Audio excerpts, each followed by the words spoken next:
Videos to introduce you to the Squeeze app. So go to the App Store, search Squeeze and add it.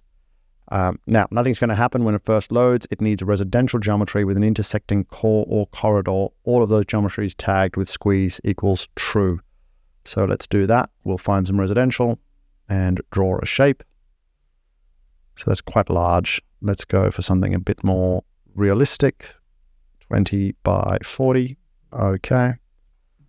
Maybe actually let's show you how this should be used. So do a little floor plan of a building with a complex shape and another one. And you'll notice that as I'm drawing here, nothing's changing, nothing's happening, because we have residential geometry, but we don't have core or corridor, and nothing is tagged with Squeeze equals true. So I'll draw a rectangle and place core on it, and pop it on top, and do the same over there.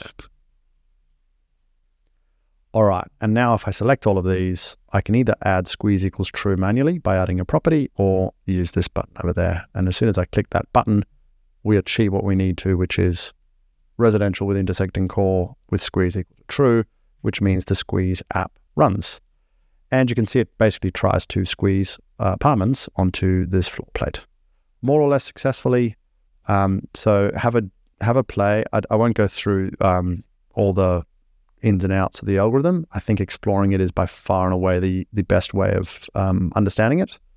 I will say that it is hydrating this target mix and areas from the residential use case. So if I come over here and find residential and we change the studio mix down like this and hit save, we should, if that reloads, yeah, we'll see that reload there. So you see that studio is set to 0. And then you can play with this at this application or hydrate it from the project assumptions. Okay, so the other thing to note is we can turn on dimensions. That's going to show you the dimensions of each of these applications. Sometimes it'll break, especially with these L shapes, but it'll give you a good idea. So this one's 7.4 meters wide. This one bed is too small. And so to fiddle with that, use the algorithm as best you can. You can sort of put in like fake corridors. You can put in fake cores, and I'll show you how you can fix this all up at the end. But obviously shrinking the depth is going to be the easiest way of making these things wider. Right. Now, there's another thing that we can do, which I'll show you, which is, let's say we started getting a funny shape. Now, it's pretty robust these days, so it doesn't break that often. There we go. Okay.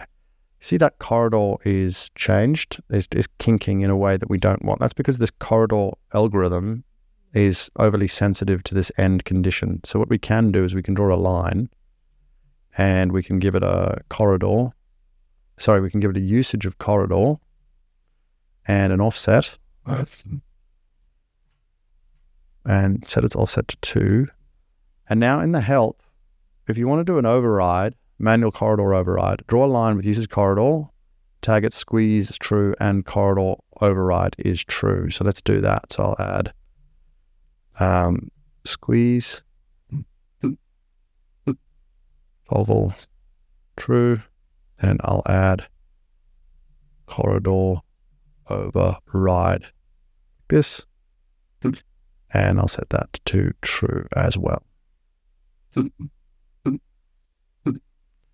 Okay, so you can see now that is indeed being overridden, and we can now come in and see if we can get this thing working in a way that we want. So it's a bit wide, this corridor, so the offset should be 1 because it offsets in both sides. So an offset of 2 is too much.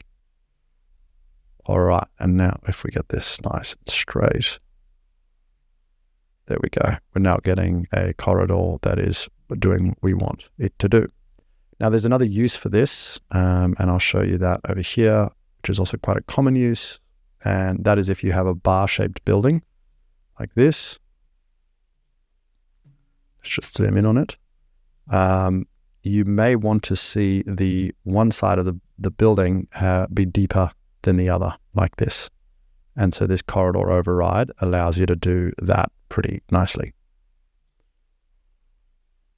Okay, and then the final thing is at the end, once you've got your shape in the way you want, you bake the units. Now those are going to bake to a layer called squeeze. So I'll turn off the other layer, and there they are. And this is really your opportunity to fix up any mistakes. So over here we may say, oh, that's good. So I'll cut that in half, do this, and then edit these guys and union them, or whatever we need. So here I can make a little manual override. So for example, this balcony has failed over here. And so we do this, and it's once again a balcony. And I'll use this edit union again. There we go. So I've moved that balcony. And the goal here is it's very seldom that you can reach perfection with the algorithm, but you can do 80, 90, 95% of the work, and then the last little bit you can do yourself. So have fun.